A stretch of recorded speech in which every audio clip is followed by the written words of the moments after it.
എസ്ര 8-ാം അധ്യായം.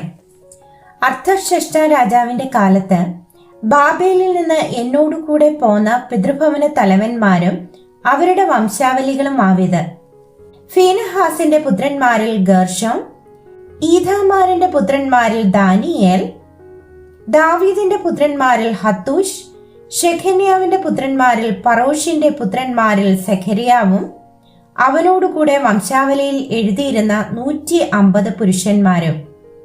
പഹത്ത് മോവാബിന്റെ പുത്രന്മാരിൽ സെരഹ്യാവിന്റെ മകനായ എല്യഹോവേനായിയും അവനോടുകൂടെ 200 പുരുഷന്മാരും.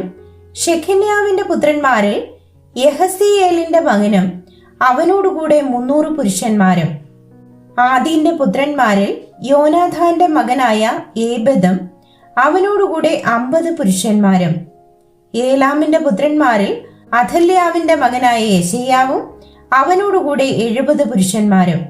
ശെഫത്യാവിന്റെ പുത്രന്മാരിൽ മീഖായേലിന്റെ മകനായ സെബദ്യാവും അവനോടുകൂടെ 80 പുരുഷന്മാരും.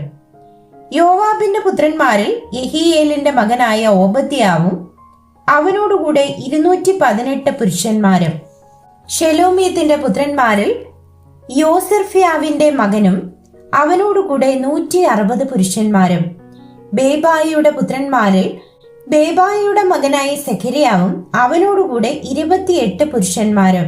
അസാദിന്റെ പുത്രന്മാരിൽ ഹക്കാദാന്റെ മകനായ യോഹാനാനും അവനോടുകൂടെ 110 പുരുഷന്മാരും. അദോനീകാമിന്റെ ഒടുവിലത്തെ പുത്രന്മാരിൽ എലീഫേലത്ത്, യെയീയേൽ, ഷെമയ്യാവ് എന്നിവരും അവരോടുകൂടെ 60 പുരുഷന്മാരും. ബിഗ്വായുടെ പുത്രന്മാരിൽ ഊദായിയും സബൂദും അവരോടുകൂടെ 70 പുരുഷന്മാരും. ഇവരെ ഞാൻ അഹവായിലേക്ക് ഒഴുകുന്ന ആറ്റിനരികെ കൂട്ടിവരുത്തി. അവിടെ ഞങ്ങൾ 3 ദിവസം പാളയമടിച്ചു പാർത്തു. ഞാൻ ജനത്തെയും പുരോഹിതന്മാരെയും പരിശോധിച്ചു നോക്കിയപ്പോൾ ലേവ്യരിൽ ആരെയും അവിടെ കണ്ടില്ല.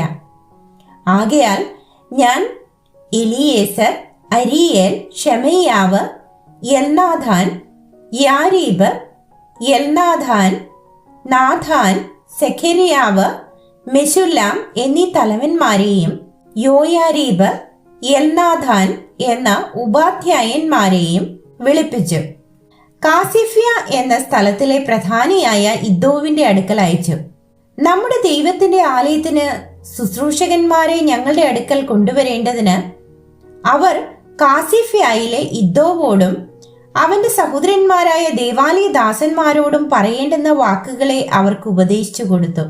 ഞങ്ങളുടെ ദൈവത്തിന്റെ കൈ ഞങ്ങൾക്ക് അനുകൂലമായിരുന്നതിനാൽ അവർ ഇസ്രായേലിന്റെ മകനായ ലേവിയുടെ മകനായ മഹ്ലിയുടെ പുത്രന്മാരിൽ വിവേകമുള്ള ഒരു പുരുഷൻ ശേരബ്യാവ്, അവന്റെ പുത്രന്മാർ, സഹോദരന്മാർ ഇങ്ങനെ 18 പേരെയും, മെരാരി പുത്രന്മാരിൽ ഹശബ്യാവ്, അവനോടുകൂടെ യെശയ്യാവ്, അവന്റെ പുത്രന്മാർ, സഹോദരന്മാർ ഇങ്ങനെ 20 പേരെയും, ദാവീദും പ്രഭുക്കന്മാരും ലേവ്യർക്ക് ശുശ്രൂഷക്കാരായി കൊടുത്ത ദേവാലയ ദാസന്മാരിൽ 220 പേരെയും ഞങ്ങളുടെ അടുക്കൽ കൂട്ടിക്കൊണ്ടുവന്നു. അവരുടെ പേരൊക്കെയും കുറിച്ചു വെച്ചിരുന്നു. അനന്തരം ഞങ്ങൾ ഞങ്ങളുടെ ദൈവത്തിന്റെ സന്നിധിയിൽ ഞങ്ങളെ തന്നെ താഴ്ത്തേണ്ടതിനും ഞങ്ങൾക്കും ഞങ്ങളുടെ കുഞ്ഞു കുട്ടികൾക്കും ഞങ്ങളുടെ സകല സമ്പത്തിനും വേണ്ടി ശുഭയാത്ര അവനോട് യാചിക്കേണ്ടതിനും ഞാൻ അവിടെ അഹവ ആറ്റിന്റെ അരികെ വെച്ച് ഒരു ഉപവാസം പ്രസിദ്ധപ്പെടുത്തി. ഞങ്ങളുടെ ദൈവത്തിന്റെ കൈ അവനെ അന്വേഷിക്കുന്ന ഏവർക്കും അനുകൂലമായും അവനെ ഉപേക്ഷിക്കുന്ന ഏവർക്കും പ്രതികൂലമായും ഇരിക്കുന്നു എന്ന് ഞങ്ങൾ രാജാവിനോട് പറഞ്ഞിരുന്നതുകൊണ്ട് വഴിയിൽ ശത്രുവിന്റെ നേരെ ഞങ്ങൾക്ക് തുണയായിരിക്കേണ്ടതിന് പടയാളികളെയും കുതിരച്ചേവകരെയും രാജാവിനോട് ചോദിപ്പാൻ ഞാൻ ലജ്ജിച്ചിരുന്നു. അങ്ങനെ ഞങ്ങൾ ഉപവസിച്ച് ഞങ്ങളുടെ ദൈവത്തോട് അതിനെക്കുറിച്ച് പ്രാർത്ഥിച്ചു. അവൻ ഞങ്ങളുടെ പ്രാർത്ഥന കേട്ടു. പിന്നെ ഞാൻ പുരോഹിതന്മാരുടെ പ്രധാനികളിൽ വെച്ച് ശേരബ്യാവെയും ഹശബ്യാവെയും അവരോടുകൂടെ അവരുടെ സഹോദരന്മാരിൽ 10 പേരെയും ഇങ്ങനെ 12 പേരെ തിരഞ്ഞെടുത്തു. രാജാവും അവന്റെ മന്ത്രിമാരും പ്രഭുക്കന്മാരും അവിടെയുള്ള ഇസ്രായേല്യരൊക്കെയും നമ്മുടെ ദൈവത്തിന്റെ ആലയം വകയ്ക്ക് അർപ്പിച്ചിരുന്ന വഴിപാടായ വെള്ളിയും പൊന്നും ഉപകരണങ്ങളും ഞാൻ അവർക്ക് തൂക്കിക്കൊടുത്തു. ഞാൻ അവരുടെ കയ്യിൽ 650 താലന്ത് വെള്ളിയും 100 താലന്ത് വെള്ളി ഉപകരണങ്ങളും 100 താലന്ത് പൊന്നും 1000 തങ്കക്കാശ് വിലയുള്ള 20 പൊൻപാത്രങ്ങളും പൊന്നുപോലെ വിലയുള്ളതായി മിനുക്കിയ നല്ല താമ്രം കൊണ്ടുള്ള 2 പാത്രങ്ങളും തൂക്കിക്കൊടുത്തു.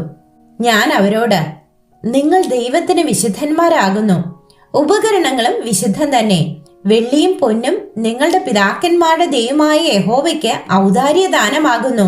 നിങ്ങൾ അവയെ യെരൂശലേമിൽ യഹോവയുടെ ആലയത്തിലെ അറകളിൽ പുരോഹിതന്മാരുടെയും ലേവ്യരുടെയും പ്രധാനികൾക്കും ഇസ്രായേലിന്റെ പിതൃഭവന പ്രഭുക്കന്മാർക്കും തൂക്കി ഏൽപ്പിക്കും വരെ ജാഗരിച്ച് കാത്തുകൊള്ളുവിൻ എന്ന് പറഞ്ഞു. അങ്ങനെ പുരോഹിതന്മാരും ലേവ്യരും ആ വെള്ളിയും പൊന്നും ഉപകരണങ്ങളും യെരൂശലേമിൽ ഞങ്ങളുടെ ദൈവത്തിന്റെ ആലയത്തിലേക്ക് കൊണ്ടുപോകേണ്ടതിന് തൂക്കപ്രകാരം ഏറ്റുവാങ്ങി. യെരൂശലേമിന് പോകുവാൻ ഞങ്ങൾ 1-ാം മാസം 12-ാം തീയതി അഹവ ആറ്റിങ്കൽ നിന്ന് പുറപ്പെട്ടു. ഞങ്ങളുടെ ദൈവത്തിന്റെ കൈ ഞങ്ങൾക്ക് അനുകൂലമായിരുന്നു. അവൻ ശത്രുവിന്റെ കയ്യിൽ നിന്നും വഴിയിൽ പതിയിരിക്കുന്നവന്റെ കയ്യിൽ നിന്നും ഞങ്ങളെ കാത്തു രക്ഷിച്ചു. അങ്ങനെ ഞങ്ങൾ യെരൂശലേമിൽ എത്തി അവിടെ 3 ദിവസം പാർത്തു. 4-ാം ദിവസം ഞങ്ങൾ ആ വെള്ളിയും പൊന്നും ഉപകരണങ്ങളും നമ്മുടെ ദൈവത്തിന്റെ ആലയത്തിൽ ഊരിയ പുരോഹിതന്റെ മകനായ മെരേമോത്തിന്റെ കയ്യിൽ തൂക്കിക്കൊടുത്തു. അവനോടുകൂടെ ഫീനഹാസിന്റെ മകനായ എലയാസാരും അവരോടുകൂടെ യേശുവയുടെ മകനായ യോസാബാദ്, ബിന്നൂവയുടെ മകനായ നോവത്യാവ് എന്നീ ലേവ്യരും ഉണ്ടായിരുന്നു. എല്ലാം എണ്ണപ്രകാരവും തൂക്കപ്രകാരവും കൊടുത്തു. തൂക്കമൊക്കെയും ആ സമയം തന്നെ എഴുതി വെച്ചു. പ്രവാസത്തിൽ നിന്ന് മടങ്ങി വന്ന പ്രവാസികൾ ഇസ്രായേലിന്റെ ദൈവത്തിന് ഹോമയാഗങ്ങൾക്കായിട്ട് എല്ലാ ഇസ്രായേലിനും വേണ്ടി 12 കാളയെയും 96 ആട്ടുകൊറ്റിനെയും 77 കുഞ്ഞാടിനെയും പാപയാഗത്തിനായിട്ട് 12 വെള്ളാട്ടുകൊറ്റിനെയും അർപ്പിച്ചു. അതൊക്കെയും യഹോവയ്ക്ക് ഹോമയാഗമായിരുന്നു. അവർ രാജാവിന്റെ ആജ്ഞാപത്രങ്ങൾ നദിക്ക് ഇക്കരെ രാജാവിന്റെ സംസ്ഥാനപതിമാർക്കും നാടുവാഴികൾക്കും കൊടുത്തു. അവർ ജനത്തിനും ദൈവത്തിന്റെ ആലയത്തിനും വേണ്ടുന്ന സഹായം ചെയ്തു.